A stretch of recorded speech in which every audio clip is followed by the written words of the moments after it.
High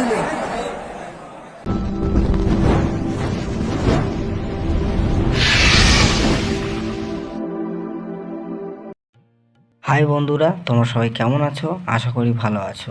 title আর thumbnail দেখে বুঝতেই পেরেছো ভিডিওটা কি হতে চলেছে।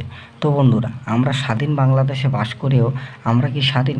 সত্যি কি স্বাধীনতার ছোঁয়া আমাদের মধ্যে এসেছে? কি সমাজে বাস করছি আমরা?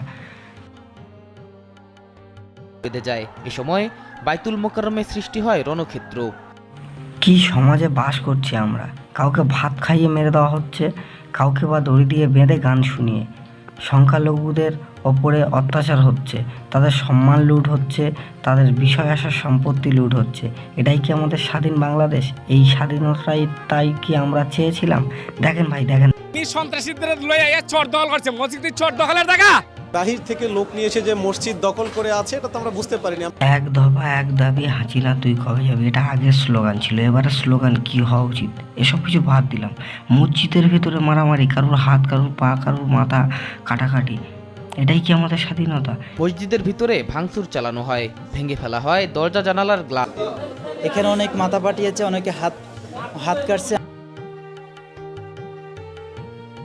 ঘটনাস্থলে এসে পরিস্থিতি নিয়ন্ত্রণে আনে সেনাবাহিনীর সদস্যরা। এটাই কি আমাদের স্বাধীন বাংলাদেশ?